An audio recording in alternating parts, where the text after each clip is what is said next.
U imagine we create. Yes, നിങ്ങൾക്ക് നിങ്ങളുടെ ഇമാജിനേഷനിൽ വരുന്ന ഏതൊരു ഇമേജ് ആയിക്കോട്ടെ, അത് നിങ്ങൾക്ക് പ്രോംപ്റ്റ് ചെയ്യാൻ പറ്റുമോ, അതിനെക്കുറിച്ച് നിങ്ങൾക്ക് ഡിസ്ക്രൈബ് ചെയ്യാൻ പറ്റുമോ, അത് ആക്ച്വലി ക്രിയേറ്റ് ചെയ്യാൻ പറ്റും. അതാണ് അഡോബിന്റെ ഫയർഫ്ലൈ എന്ന് പറയുന്ന പ്ലാറ്റ്ഫോം. യെസ്, അഡോബിന്റെ ഫയർഫ്ലൈ എന്ന് പറയുന്ന പ്ലാറ്റ്ഫോമിനകത്ത് ജനറേറ്റ് ഇമേജ് ത്രൂ ടെക്സ്റ്റ് എന്ന് പറയുന്ന ഒരു ഓപ്ഷൻ ഉണ്ട്. ആ ടെക്സ്റ്റ് വഴി നമ്മൾ ക്രിയേറ്റ് ചെയ്തുള്ള ഇമേജസ് ആണ് ആക്ച്വലി ഇതെല്ലാം. അപ്പം ഇതൊക്കെ എത്ര റിയലിസ്റ്റിക് ആണെന്ന് നോക്കും. അപ്പൊ ഇത്തരത്തിലുള്ള റിയലിസ്റ്റിക് ഇമേജസ് ഒക്കെ നമുക്ക് ഇതേപോലെ റിയലിസ്റ്റിക് ആണെങ്കിലും ആനിമേറ്റഡ് ആണെങ്കിലും ഇതുപോലുള്ള ഒരുപാട് ഓപ്ഷൻസ് നമുക്ക് അവൈലബിൾ ആണ്. ഇത് നമുക്ക് ആക്ച്വലി ക്രിയേറ്റ് ചെയ്യാൻ പറ്റും. അപ്പോൾ ഇത് എങ്ങനെയാണെന്ന് വെച്ച് കഴിഞ്ഞാൽ അഡോബിന്റെ firefly.adobe എന്ന് പറയുന്ന ഒരു സൈറ്റ് ഉണ്ട്. അതിനകത്ത് കയറിയിട്ട് ജനറേറ്റ് ഇമേജ് ത്രൂ ടെക്സ്റ്റ് എന്ന് പറയുന്ന ഒരു ഓപ്ഷൻ ഉണ്ട്. അതിനകത്ത് ക്ലിക്ക് ചെയ്ത് കഴിഞ്ഞാൽ നമുക്ക് ഇതിവിടെ പ്രോംപ്റ്റ് ചെയ്യാനുള്ള ഒരു ഓപ്ഷൻ വരും.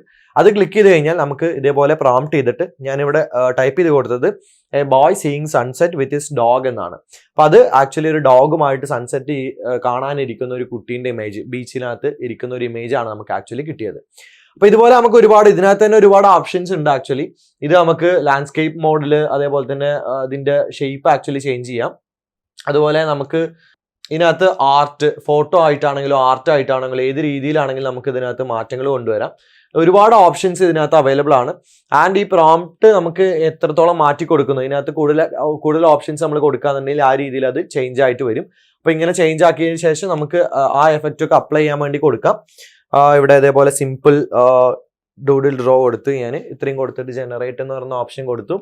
അപ്പൊ അത് കുറച്ചുകൂടി ചേഞ്ച് ആയി റിയലിസ്റ്റിക് ആയുള്ള ഇമേജസ് ആക്ച്വലി ചേഞ്ച് ആയിട്ട് നമുക്കൊരു ഡ്രോ ചെയ്ത പോലുള്ള ഒരു ഇമേജസ് ഇവിടെ ജനറേറ്റ് ആവും. ഇപ്പോൾ നമുക്ക് ഡ്രോ ചെയ്ത പോലുള്ള ഇമേജസ് ജനറേറ്റ് ആയി. ഇത് നിങ്ങളുടെ ക്രിയേറ്റിവിറ്റിക്ക് അനുസരിച്ച് ഏത് രീതിയിലുള്ള ഇമേജസും ആക്ച്വലി ഇതിനകത്ത് ഈസി ആയിട്ട് ജനറേറ്റ് ചെയ്തെടുക്കാൻ പറ്റും. അപ്പോൾ ഈ AI ടൂൾ ഇഷ്ടമായിട്ടുണ്ടെങ്കിൽ ചാറ്റ് ബോക്സിൽ ഒരു യെസ് എന്ന് കമൻറ്റ് ചെയ്യുക. ഇതുപോലുള്ള കൂടുതൽ AI ടൂളുകളെ കുറിച്ചും ഇൻഫോർമേറ്റീവ് വീഡിയോസ് ഒക്കെ കിട്ടാൻ വേണ്ടി നമ്മുടെ ചാനൽ സബ്സ്ക്രൈബ് ചെയ്യുക. Thank you.